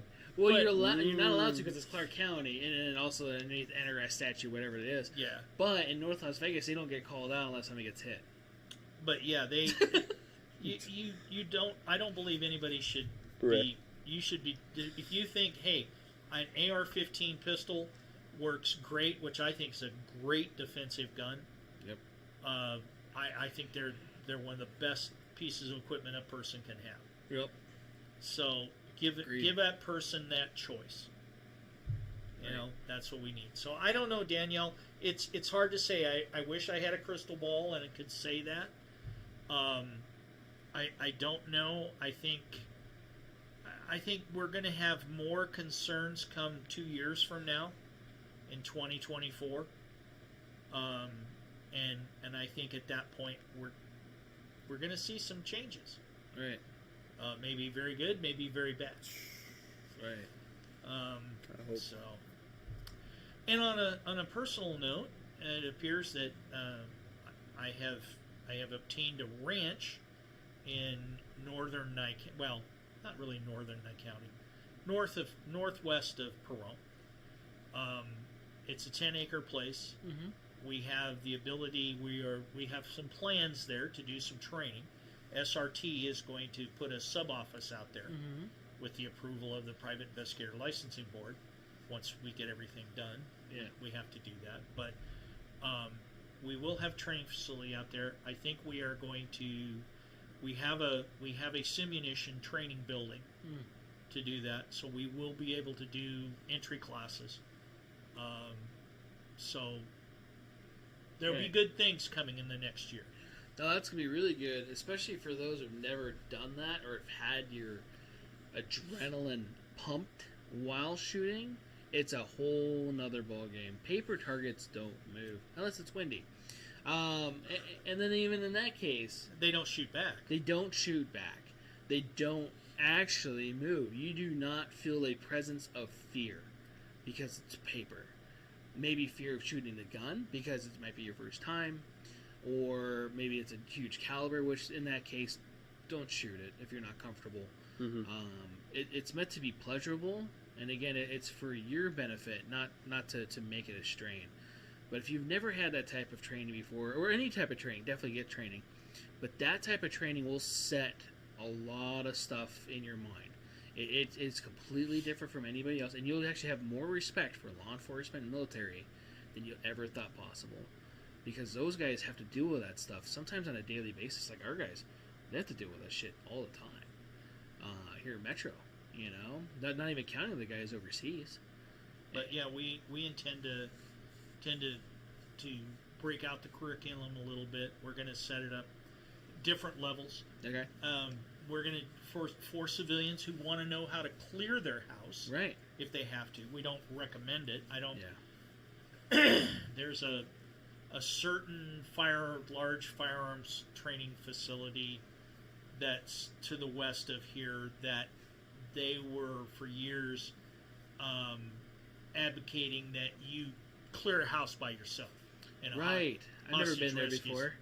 Yeah. It's ridiculous. Yeah. I won't be doing that, but I will teach you how to what to do. Right.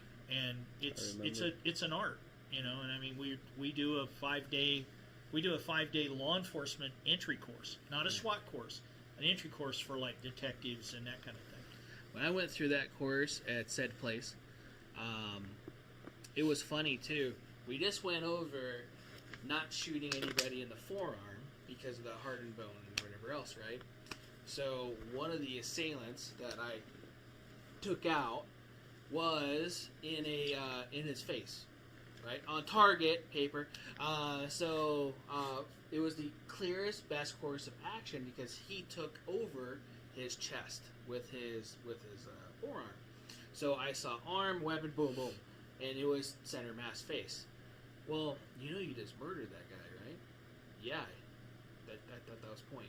2, didn't you guys just teach us and you wanted us to not do said things? And my shot was so small, my window, I went for the best one. So, am I right or wrong? Well, it depends on, you know, the prosecution. Like, you know what, fuck that. I deal with that shit later. There was 12 fucking people in here. You know? Well, and I always thought that, well, okay, you pull up in front of your house, right, and you see a guy come out with your TV set and he runs back in the house. You call 911. You know, what are you going to do? First thing you're going to do is call 911. Right. And they go, well, it'll be an hour and a half before they get there. What part of the planet Jupiter are you on that you're an hour and a half away? Now, maybe some rural place, you know, in northern Nye County or somewhere like that, where, you know, you got an 18,000 square mile county. Right. Yeah, you might that might be a possibility. Right. Okay. And then you hear a loved one scream, and the scenario is you've got to go in and save them. Yep. You've now, and I've told these guys, you've now killed yourself and your loved one. Right. Because you're talking about people that have gone, they were in day 2 or 3 of a 4-day class. Day 3. 3, I think. Day 3 we did the kill house. Yeah. And they got these people in there to think, oh wow, I can clear a room like a SWAT guy. Right. No, you can't. No. And I mean, a SWAT team, we don't teach anybody goes in a room without at least 2 guys. Right. 2 guys got minimum to go into a room. Well, you went with another person. They were just holding on to you with a carabiner. Well, no, yeah, which is ridiculous. But you are there as the sole responder, if you will. Right. And I it's why I stopped instructing out there, was because they were teaching people how to kill themselves. Yeah. They were not teaching them real tactics. Right. And I brought that up several times, and it's, well, the students love it. Okay, you're you're reinforcing something you don't want these people to ever do. Right. It's ridiculous to do that. And I've talked to several students over the years, and they go, oh yeah, I can go and clear a house. Really? Yeah. Well, any of you that as soon as we have the facility set up at the ranch, if any of you who have gone through this course, and those of you who know what I'm talking about, please feel free to come and go through our course. Right. Because you're not going to be shooting at paper targets. You're going to be shooting at a human being that's going to shoot back at you. Right. It's Can I volunteer to be a bad guy? Oh, yeah. I give you verbal consent. Yeah, verbal consent. Yeah. Well, I mean, a lot of guys, you know, when you are bad guys have no rules. Well, with a role player though, a lot of times with a role player, you learn as much as a student going through that class because you go, oh wow, you're seeing it from this other side. You may have been the guy that came through there, and you went, oh, now I saw what I did wrong. Yeah. You know, I didn't go to my corner and clear. Right. You know, so it's a really good learning experience even to be the bad guy. But yeah, that is kind of the level of training that we're at SRT are trying to get going here. Yeah. That'd be awesome. Yeah, and I mean, you know, it's the biggest problem is trying to find a venue for people to train. Yeah. So, especially something like that. I wanted to open up a place, even like a warehouse, and do airsoft force on force, because at least with that, you're not having center file projection, the noise pollution part of it, the possibility of somebody bringing something live, you know, insurance and stuff like that. Well, yeah, and you still have the problem of people bringing stuff live. Yeah, yeah. And that's where supplied firearms. That's where because they're blue, by the way. But that's where the blue and red, I think. Well, Simunition is all blue. Any of Simunition guns they're all blue. Okay, I thought I saw. What was the red ones I saw? That's a different company. I think that's ATI. Okay. Or there's a couple of different companies that make those. Yeah, because I've seen the red slides, the blue slides, and to me, I thought it was the same company, two different teams. That way, you knew opposition, good guy. Well, you just you load different colored projectiles, and that's how you work around that. Yeah. But you will find you think if you think you know how to clear a house, right, you'll find out in real short order that you went, ooh, maybe I should have brushed up on this. Hey, wear some plates there too. Let me see what it feels like. Well, Simunition's gonna suck too. Simunition, you can't wear bare skin. You have to gloves, throat protector, groin protector, helmet, pads, because it will split skin. Yeah, easy. And one of the things about Simunition, when you use it and you get hit, you make a mistake and you get hit, you don't forget that. Yeah. That's kind of like pain reinforcement. Yeah. Because, man, I mean, they will swack you. And it's really funny because you'll see people get hit in the gloves. Yeah. Get hit in the hands. Mm. Why? Because you get it's the greatest example of tunnel vision that you get when you're engaged in a firefight. Yeah. You're all that adrenaline and everything comes in, and you go, oh shit, there's the threat, it's the gun, and you tend to shoot these guys, and you'll see guys. That's your target. Shot the gun, shot the hands. But that's what a lot of people aim at too. Is it's center mass almost on a paper target. That's what we're taught to shoot at. Mm-hmm. So you're shooting at the first thing you see, which is that you're right, and we're taught training wise, shoot the red circle, shoot the little black circle, whatever that is, that big black thing in the center. You get hyper focused. Yeah, and you get a guy, you'll get a bad guy, and he'll be bladed on the corner, and he's only going to give you about this much of his body to shoot at. So you don't have that whole, center of mass in the chest thoracic cavity to pop somebody in. Now you've got to, under stress, you've got to aim and put really well aimed fire on somebody. The only thing it won't simulate is because it will stop in a wood wall where an actual bullet might actually go through a wall. You might have a chance to, like the guy was on that corner, if you shot into the wall, depending on what the wall's made out of, you might score a good hit on somebody. Yeah. But those are things that you learn with that, and we're really kind of stoked that we're going to be able to bring that level of training. Yeah, I like it too. We just got a comment on YouTube. Frank wants to get signed up for that. So one of our good customers here, he was here earlier. Frank, he's been on the show too. Well, he was leaving late, so I was like, hey, door's locked. You're on the couch. So literally, that's how it was. That's kind of how it was. But yeah, so he wants to be on that. And I'm sure there'll be a lot of other guys too. that want to do that. I know I'll I do it. definitely would love to do it myself. Can I be a bad guy though? Well, I've got to be able to shoot you a few times. Right. I've got to teach you how to be a real bad guy. And how to take hits like a man. Yeah.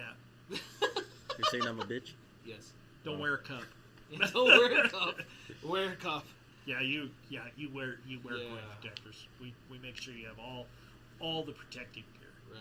Because it is. It's gonna hurt if you don't have shit. Well, it you know you a have good to be shot. very Without penetration. Yeah, there's you know, you're talking about a plastic paint filled projectile that's traveling at over 400 foot a second. Okay, and it isn't 58 caliber; it's 7.62. So it's very 30 cal. it's 30 cal. It's got a very short cross section, and now I have the uppers I have are 9mm uppers for the ARs, but they make an AR projectile. Rifle projectile. They make a rifle projectile. They also, which I've only got to use once, and I felt bad for the poor guys I was hosing, but I got to shoot a 249 with a belt functional, full auto. That's 249 paint simunition That's weapon. awesome. Yeah, that was bad. Yeah. I felt bad for the guys. Oh. A little bit. A little bit? Yeah, but you know, you have adapters for 12 gauge. You're shooting the same pellet out of it. Okay. Or same It's like a bullet out of it. paintball on steroids. Yeah, it's and You been hit by a paintball? No, but I've been hit by The plastic BB I shot you? Bro, that shit fucking hurt. Yeah. Think about that. He shot me on the leg the other day times 10. with a fake gun, by the way. Times at least 10. yeah. Maybe I mean, more. if you get hit in the bare skin, if you get hit bare skin, It's opening you. you're gonna have You're a gonna bleed. big welt and bleeding. So when you shot me the other day, times 10. Yeah. Yeah, no. That shit hurt. I will tell you, you will make a mistake. You'll come around a corner, or you won't clear a corner, and you'll get shot, and you'll never forget it. Right. Because I still remember back in the 80s, some of the getting shot doing some of the stuff we were doing, and I was going, I'm never doing that again. Yeah. You know, and that's stuff that sometimes you don't get a chance. Yeah. I mean, So you that's why get I train. you get smoked, and I mean,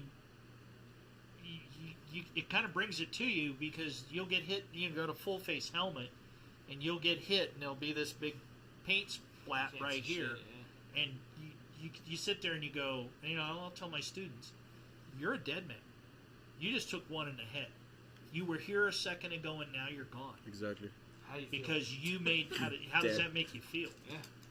Because that Makes you rethink. It makes you think your about what strategies, you're your doing. approach to certain things. Yep, absolutely. A lot of people do the Call of Duty approach where you're just one man rushing in. Because that's what a lot of people Can't do that no more. Can't. You No, can't. it's And that's one of the number one things that I remember from Lenny, actually. Was the number one rule about clearing a house or a room? Never Yeah. do it by yourself. never do it by yourself. I Never remember. enter a room by yourself. Right, unless you're like, Mike Glover or somebody that's something like that. Well, I mean, there's guys right now. Some of them are graduates of that training school, and there are other ones going, "Oh, that guy doesn't know. He's an old man. He doesn't know what he's talking about." You know, I don't remember how many warrants I've done, how many doors I've been in. Probably somewhere between 400 and 600 in my career. Damn. And that was live, real world kicking doors in. I don't care who you are. If you say, "Oh, I'm never scared when I go in that door," you're lying. Right. You're a liar, because you don't know what's on the other side of that. And I've buried some of my friends Right. that shouldn't have happened, but it did. Right. And I mean, it's that quick and it's over with, bro. And sometimes it's not even your mistake. It's not your mistake. It's just How it happens. how it goes down. And you can do and you really have to do Play everything. it all through your head. Get it all through your head. You've got to. It's that Did I Call do of it right? you know Did that you do it Call of right? Duty shit is not real life. No. It's not real. That's just fake. Yeah, I mean you don't run in and do the shit that you do in Call of Duty and survive. Oh yeah, I would die. I like it for a mental release, but that's one of the things that piss me off about that game is a knife will outdo an AR. Bruh. So I could plug you with 20 rounds in the face. You could watch it go, right? No fucking helmet, no nothing. Yo. Just in the face. And the guy goes, throws a knife at you while being shot in the face, and you die. Fuck that. Tomahawk. Yeah, that is not real, guys. Right. That's not the real world. That's not how it works. That's not the real world. Unless you're playing hardcore. Dude, well, no, that's the thing, though, too, is you have to switch it up on that. Which one of the things I like about the new campaign is it does pop out. I could actually do a burst shot at somebody, and it take them down. We're like, okay, that's better than other versions of other video games, to where it's like I have to put a whole mag in somebody. And it's not real life. It's one or two, but depending on drugs and everything else too. But that's a different story. But I mean, I've since 2008, I've been doing the Global Anti-Terrorism Assistance Program training, and we trained a lot of guys all over the world, and some of those guys are not here. No. And it's really tough because you get to know these guys. You work with them for 6 weeks. Mm-hmm. This real intensive training. You get to know them for 6 weeks, and then and you just go, oh my God, is it something? You just go. You're not collecting a paycheck. You're trying to keep these kids alive. Yeah. And that's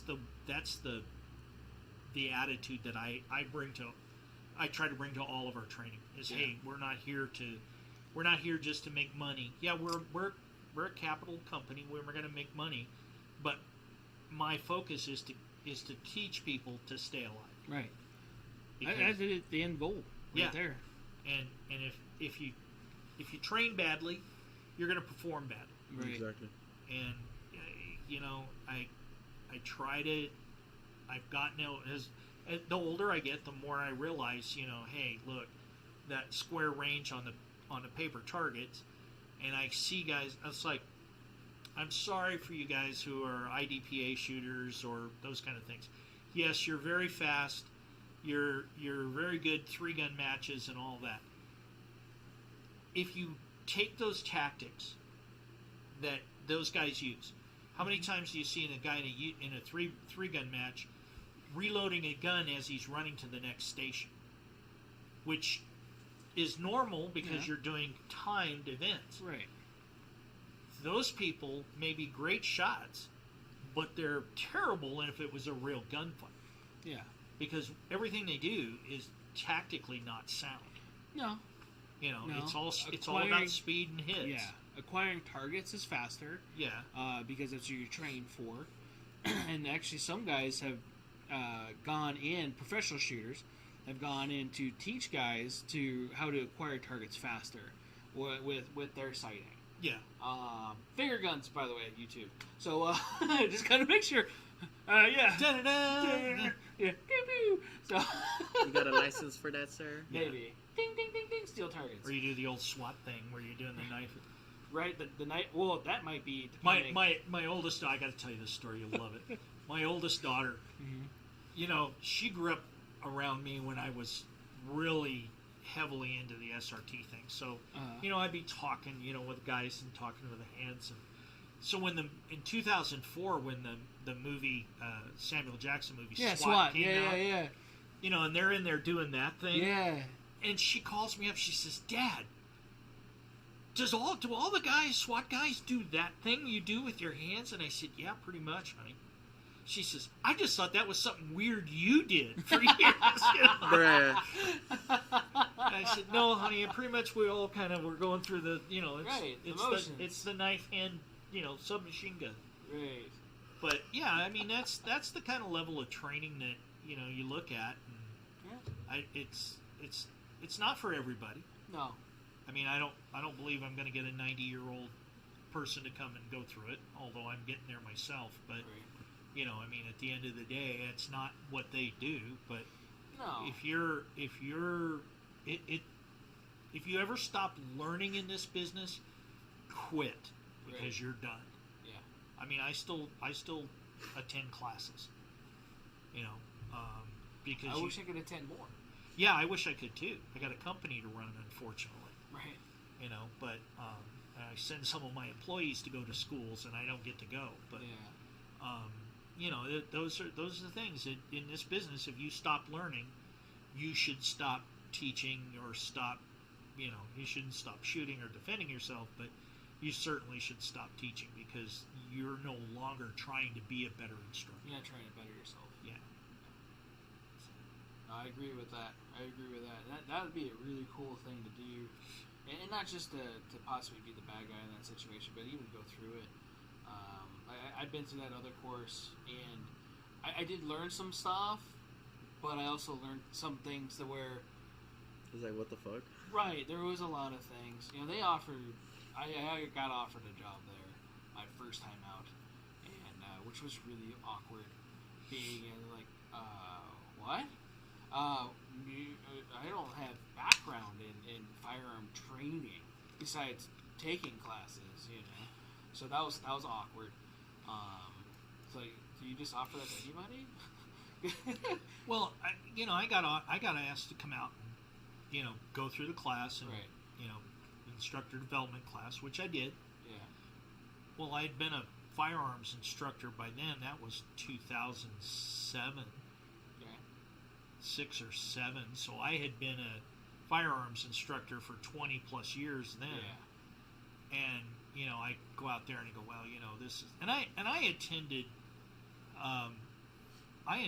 Gun Sight in 1983.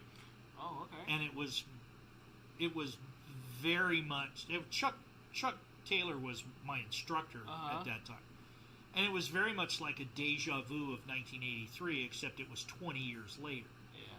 And, it was the same sort of thing, and I was like, well, okay. But I was shocked that there was a lot of instructors that literally, like you said, had just gone through the class so many times, they were now an instructor. Right. But they weren't an instructor in anything except that curriculum. That area. That little narrow curriculum. Yeah. And I said, guys, this shit doesn't work in the real world. And I've got years of saying, it didn't. And, well, no, you don't know what you're talking about. We can't. This is the greatest curriculum on the planet. I said, okay, well, we have to agree to disagree. Thank you very much for your time, and hasta la vista, baby. Right. But, I teach a curriculum in the State Department that, we're teaching guys crisis response team and advanced crisis response team, which is basic SWAT and advanced SWAT. So we're teaching those guys stuff, and we teach for 6 weeks, and then they go to the advanced class, which is another 6 weeks. So they've gone, by the time that they're actually fielded, they've gone to 12 weeks of training. Yeah. And you're not going to get these guys in 4 days to be able to shoot as well as a SWAT team, any SWAT team member or a Navy SEAL, like has been advertised before. Mm-hmm. Right. But it's again, you got to branch out on your training. I pick up. I could go to 10 different classes, and there may be 10 different instructors who teach virtually the same thing, but they do it in 10 different ways. And I may be able to pull something. I'll take this because I like this from this training, and I like this from that training, and kind of put it into my bag, my kit bag. Exactly. Okay, well, this works if this situation. This guy had a good solution. Good idea. Good idea for that. So those are the things that you look at. You look at. You're always branching out. Exactly. You're always trying to expand everything. Well, that's the good thing that it's like you got to be open-minded too when it comes to that. Yeah. Oh yeah. You have to keep an open mind. I mean, you could go. I know how. The guys that I think tend to be some of the. They're not bad instructors, but they're not doing their students a service. Is when you say, okay, I know how to do that. I don't need to learn your way, or I don't need to see your way. I know how to do that. Right. Exactly. And okay, well, what's your background, and what did you use it for? Mm-hmm. Because we found out in the State Department, because we teach 8-man cadre for 24 students. usually 50% military special operations, 50% law enforcement. Military special operations and law enforcement, when we enter a building, that's where everything, we might stack up the same, carry the same weaponry, but that's where everything, turns to two completely different paths. I mean, we've got guys, and we were talking with some of our special ops guys. I mean, these guys are SEALs and Delta, and I mean, these are not Call of Duty warriors. The Delta guys were actually there, or were they just invisible? Well, no, they're actually there. They were very quiet, though. Very quiet? They're the quiet warriors. The quiet ones? Yeah. I heard that they're, you don't know when they're there. What is so much fun is to get Delta operators and SEALs together. Really? Because it's, well, you fucking guys are all quiet. Well, you guys are a swim team. I mean, it's it's the quality of these guys. Yeah. I always love to hang around those guys because I never see up things too. To pick. Oh yeah, you can be half in the bag with somebody and go, really? Yeah. But I mean, it's like one of the big things we were doing on entry class we were teaching, and we were doing simunition, and they said we just were using targets at that point. So they were going in and they shoot, and the guys were moving through the house. And I said, whoa, back up. He goes, what do you mean? I said, dude, this is law enforcement. You now created a crime scene. You've killed a person. You stick with them. Well, that's, and all the operators are going, well, that's bullshit. We got to move through this place and kill everybody. Right. Well, yeah, okay. It's door kicking overseas. Yeah, it's door kicking overseas. That's not kicking a door in downtown L.A. No. So it's a whole different ballgame, and they kind of get that too, and they're like, wow, that's really screwed. We wouldn't last 5 minutes doing that. I said, hey, dude, you catch him, you kick, you clean him. So you arrest a guy, you're out of the conga line. The guy's got to come behind you and fill in. And, so it's those kind of things that you deal with these guys that, it's funny because they all kind of go like, I sit there and go, I wouldn't think about jumping out at 15,000 feet on O2 and gliding for miles into the deepest, darkest part of Africa somewhere. Yeah. Make a 5-kilometer hump into some place, hit a target, smoke a bunch of tangos and get out. Okay, but they wouldn't think about, oh my God, I gotta testify. I shot the guy. I gotta keep moving. I can't keep moving. No, you've got the guy. What if you don't shoot him and kill him? Oh, by the way, you have to apply first aid. Yeah. And their idea is very, special operations is funny because they do what they call they do an eye thump. If they shoot somebody, if you thump somebody in the eyeball and they're trying to play possum, they're gonna, which of course, that's what they apply. And I said, you can't really do that. Eye thump's a little bit more than just a finger, though. Yeah, well, yeah. Most of them guys have all thumped him, kind of holding back to thump him. But I attended a course with the SAS years and years ago.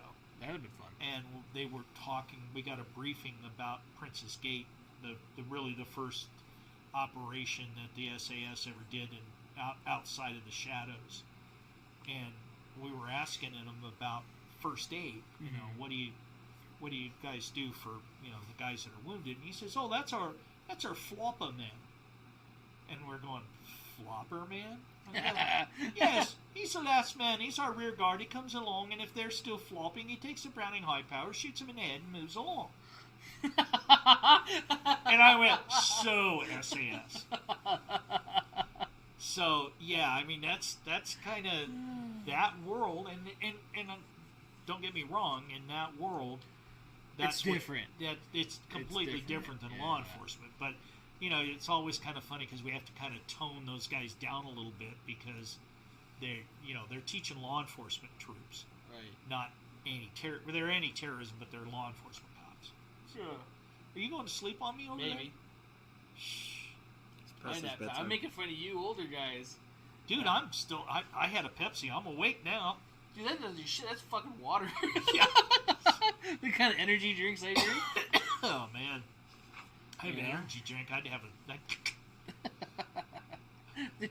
I need to fucking move on to cocaine. Yeah. You need to go right to meth, man. Right? Right to meth. I like my teeth. Yeah. Don't go selling Christmas trees.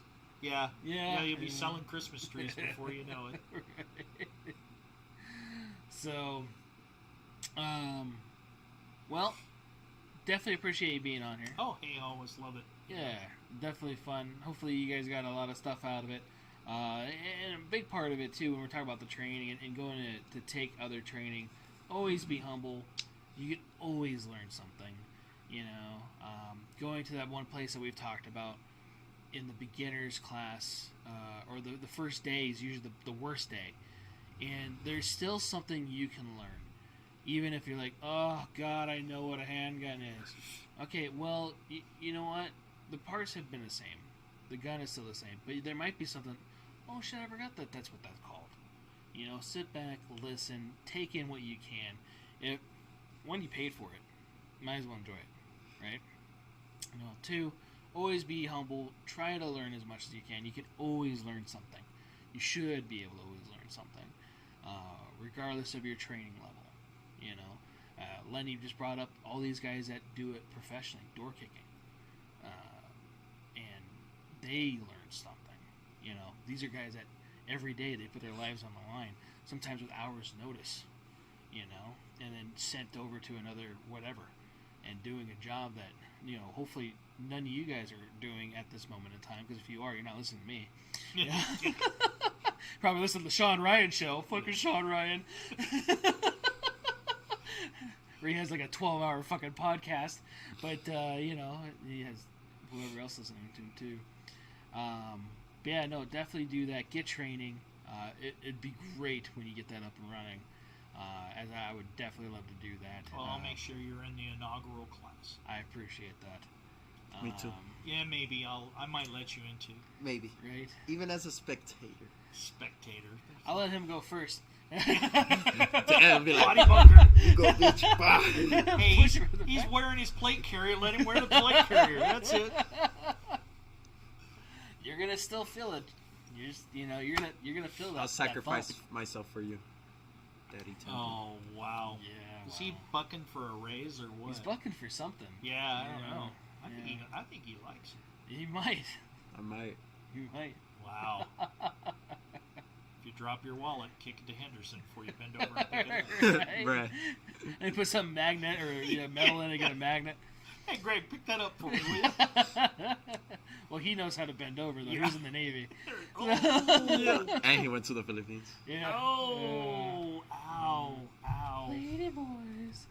Wow. So, Wow. yeah. That deteriorated rapidly. Rapidly. But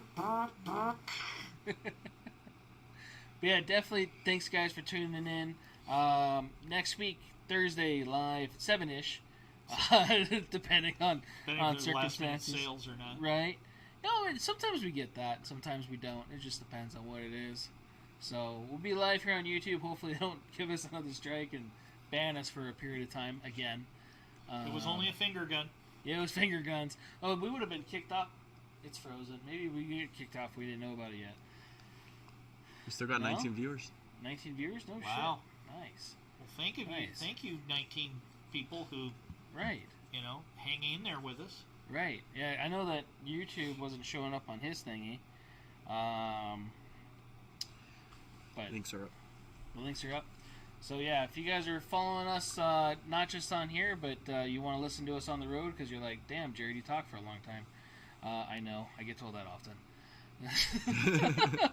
So listen to us on Spotify, Google Podcasts. We're on Samsung Podcasts. I think Samsung Podcast has our most downloaded podcast when I was looking at the stuff last week. And the most we've ever had downloaded was the first Greg Wynot episode, which was over 3,000 some downloads Wow. right now. I know. And it wasn't like the first day. It was over a little bit of time, but like, goddamn. Well, I don't know if you and I ever did one and we were like, okay, you got to do an hour or 2 hours. We're screwed. So, right. Yeah. We both talk a we'll lot. We'll have to have somebody go, okay, boys, wrap it up, okay? Right. Little ding, ding, ding sign. Yeah. Time to go. Shut up. We're still talking. If you did not know, Lenny and I, we hate each other. So. Yeah. Ratting bastard. Right. But yeah, it's always a pleasure having on here. Anytime you want to come on, you just come on. Hey. Man. You know the phone number. Pick it up. No, I know, dude. But I also don't know your schedule. You're a busy guy. You got a business to run too. You know. Not tomorrow. Right. I'm off for Veterans Day. Yay! Yay! Hey, happy Veterans Day. Oh, thank you, sir. Yeah. Happy Veterans Day. Yeah. So, if none of you guys were remembering from Lenny's first video, he's retired Army. I'm not retired Army. I'm former Army. I'm retired Department of Homeland Security. They didn't let you retire? I didn't stay long enough to retire. I call it retired. Yeah. I was honorably discharged in the United States Army. Mm. So that's where it all started, and it went downhill from there. Downhill from there. Wait a minute, you guys are going to pay me and give me guns to shoot? Oh my! Yeah, right. Yeah. Sign me up. Yeah, sign me up, Sergeant. And of course, I was the dumbest fool on the planet. I said, "Well, I want to go somewhere. I don't want to go somewhere where I'm just sitting at the gate, waving cars." Yeah, in. South Korea. Yeah, no, they sent me to Fort Hood, Texas first. Oh, did they? Yeah, that was fun. Yeah. That was when Fort Hood was, the 2nd Armored was still in, 1st Cavalry and 3rd Corps. Okay. So there was like 140,000 GIs there. Oh wow. And it was post-Vietnam, so it was interesting. I learned a lot there. Yeah. Yeah. So. Yeah, but yeah. Thanks again for all you vets, and happy birthday to you devil dogs. Yeah. So, but yeah, I'll be on anytime you need me, man. Oh yeah, dude. Anytime. Anytime's a good time. We definitely have to go out do a separate shoot. Yeah, well, we need to go out and do a bullpup. Yeah, that's what I meant. Because God And will invite me too. Wow. What days do you have off? Thursday, Friday. So what are you doing this Saturday. weekend? Yeah. Saturday. Or any day in the morning. Any day in the morning. So Saturday night afternoon. shoots. Yeah, Saturday afternoon. Bruh. Night shoots. Yeah. Yeah, I do gotta shoot my nods a little bit more. Yeah, Or well, shoot with my nods, not shoot them. I got a couple of thousand rounds of 5.56 tracer too. See, yeah. I wouldn't know. I never get invited anywhere, so. Oh, always a bridesmaid, never a bride. Oh. Right? Oh, he's gonna. I'll bring the cry. thermal out too. Oh, I didn't know you had a thermal. Yeah, I should have brought it. Ooh, Yeah, I just did a thermal video. If anybody didn't see it yet. Oh, I didn't know that. Yeah, so I shot the Scorpion suppressed under thermal, Uh-huh. and then the SIG 556 suppressed with the SOCOM can that we were talking about earlier. Ah. So you could actually see the heat of the barrel and the suppressor to change and everything else too, and the difference in Cool. contrast. Yeah. So chased Buddy around, looking at it, recorded it and Yeah. stuff. That was cool. But yeah, dude, it's awesome. Under $1,000 for a monocular. Wow. Yeah, really good quality. Oh, that's Really cool. good quality. Looking for sponsorships, ATN. So, yeah. Well, I own a high-end security company, so if anybody wants to give us gear to test, trust me, we can use it. Right. Which again, I'm surprised you guys, and I'm glad. Let's say it that way. You guys are not busy this week. Yeah, well, there's guys. I got guys out right now. Yeah. We've been doing a lot of work for Fox News. Yeah. We did details for Tucker Carlson, so Sean not locally. Hannity, DC wise. and then when they were in town, and then Okay. when they did the town hall, that was all my guys that were doing the security. Oh, okay. And then we just during the Tuesday and Wednesday we were doing security escorts for the Fox News reporters that were here in town. Oh wow! So we get a lot of that business. Yeah, That's cool. and I got guys out right now working. So Good. you know, affords me the time to come here. Right. Oh. Yeah. Oh. Well, thank you guys that are working so Lenny could be spending time here with me. Yeah. There you go. Oh. Yeah, I didn't mention you. We're gonna shoot him. We're gonna shoot him fucking hard. Paintballs, Right. man. He's gonna look like a really bad Earl Shot Yes. paint job. Yes. Or no, Jackson Pollock. I want to make it hard on you. Yes.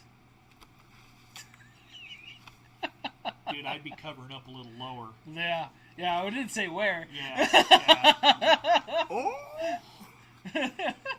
Anyways, thank you for coming. Yeah, thanks guys for tuning in. Thanks for hanging out with us this long. And thank you again, Lenny. Anytime, brother. So, you guys be safe. Stay safe. Hopefully, you guys have a good weekend.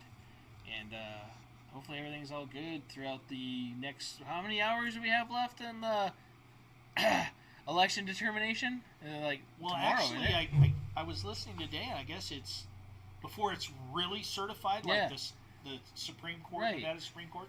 It's like 21st, 22nd. Holy shit. Before it's actually certified. Oh, my God. But probably Tuesday or Wednesday, they will have all the votes counted. Yeah. Hopefully, there will be a one-hit wonder as a governor and a one-hit wonder as a senator. Right. So Yeah. that's my opinion. Not that doesn't reflect the opinions No. of the management or ownership of controlled munitions. No. LLC. No. But we voted for the same people. So, Yeah, yeah.